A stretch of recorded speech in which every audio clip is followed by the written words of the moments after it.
السلام عليكم ورحمة الله وبركاته. اللهم صل وسلم وبارك على سيدنا محمد وعلى آله وصحبه أجمعين. النهاردة نعمل الفطير الشرقي اللي هو بالمهلبية بطريقة سهلة وبسيطة. معانا كيلو دقيق ومعانا نص لتر مية و3 معالق سكر. ندوب 3 معالق سكر في المية الأول.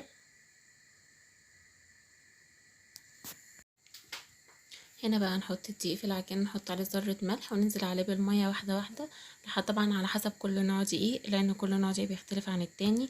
في بيشرب السوائل كلها، في بياخد كمية أقل. هو هنا خد بالظبط معايا 450 جرام مية، يعني أقل من نص لتر ب50 جرام. يبقى قوامه كده، يبقى طري كده معانا وسهل، يعني ما مش ناشف، عشان يبقى سهل معانا في التشكيل، مش بيلزق ولا أي حاجة، طري كده وحلو معانا. هنا هنجيب صينية بقى وندهنها زيت، نحط في قلبها شوية زيت كده حلوين، ونكور العجينة كور كده وندهنها بالزيت ونغطيها بالاسترتش ونسيبها ترتاح بقى معانا حوالي ساعة كده او نص ساعة. طبعا الكمية دي كلها انا مش هعملها فطير مسكر، بس انا هعملها حادق، وهنزل لكم برضو بتاع الفيديو بتاع الفطير الحادق. هنكور بقى كل الكمية كده. هما طلعوا معايا حوالي 5 فطيرات. هنا نعمل بقى المهلبية اللي هنحشي بيها الفطير.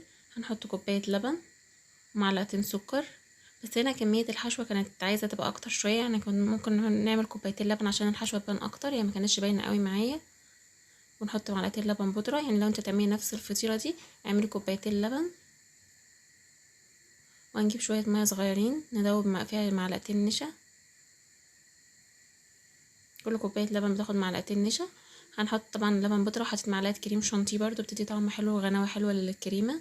وننزل عليها بقى كده بسرسوب سرسوب كده على اللبن. واول ما تغلي معانا نحط معلقة سمنة بلدي.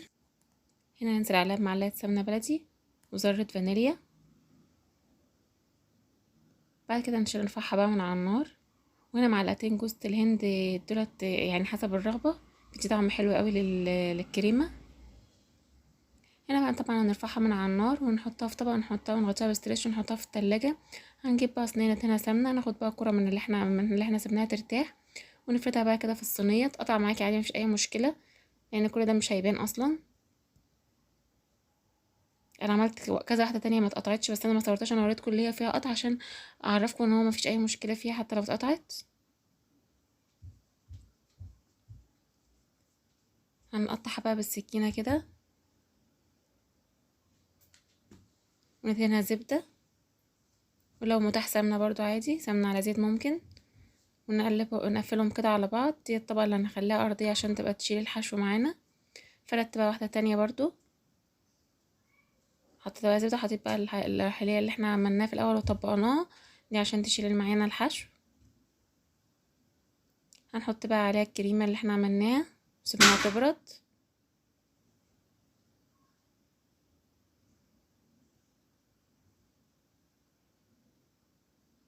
يا تنشروا لايك والاشتراك في القناة والتفعيل عشان يوصلكوا كل جديد.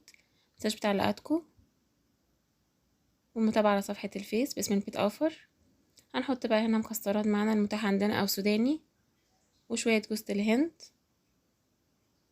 ده جوز الهند عادي من اللي هو الابيض عادي، بتحمريه على النار كده ياخد اللون الذهبي دوت، بيبقى طعمه حلو قوي.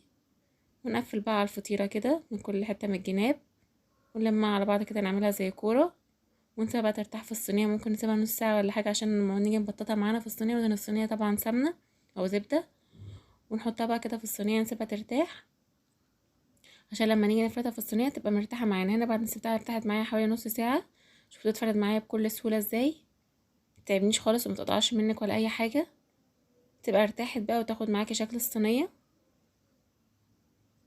طبعا هندخلها على فرن حامي، نكون مشغلين، لو الفرن عندك بيشتغل من الشوايه مع الفرن شغالي الاتنين مع بعض، ما بيشتغلش مع بعض هحطيها من تحت الاول وبعد كده شغلي لها الشوايه. اهم حاجه يكون الفرن حامي معاكي.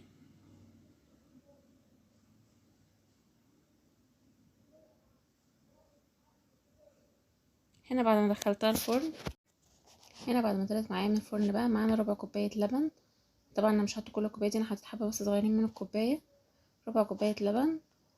ونحط عليها معلقه سمنه بلدي اول ما تطلع من الفرن على طول وهي سخنه. وهنا معانا عسل ابيض او ممكن شربات تقيل، نحطها بقى عليها كده كل ده من فوق الوش.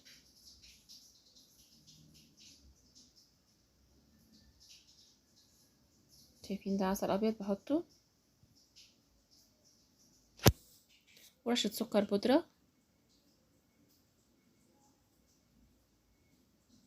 وده جوز الهند طبعا اللي احنا عاملينه محمصينه معانا على النار. نحطه في طاسة عادية خالص من غير اي حاجة ونحمصه يديك اللون دوت. طبعا بقى مكسرات التزيين ده حسب بقى براحتك انتي، جوز الهند، زبيب، مكسرات، سوداني، المتاح عندك حطيه. وسيبيها بقى شويه كده، غطيها باي غطا صينيه عندك او الصينيه يعني قصادها، وسيبيها بس مفيش 10 دقايق هتلاقيها بقى طريه جدا وحلوه قوي وطعمها حلو جدا، احلى من الجاهزه بكتير. شايفينها بعد ما سبتها استوت عامله ازاي، طريه خالص ازاي. يا ريت منتنسوش اللايك والاشتراك في القناه وتفعيل الجرس عشان يوصلكوا كل جديد. متنسوش بتعليقاتكم، جربوا الطريقه دي مش هتندموا، حلوه جدا وهتعجبكم جدا. بس زودي الحشوه زي ما قلت لك، كتري شويه حشوه الكريمه، بدل ما تعملي كوبايه لبن اعملي كوبايتين، يعني الفطيره الواحده بتاخد كوبايتين. شايفين من جوه عامله ازاي، طعمها حلو قوي.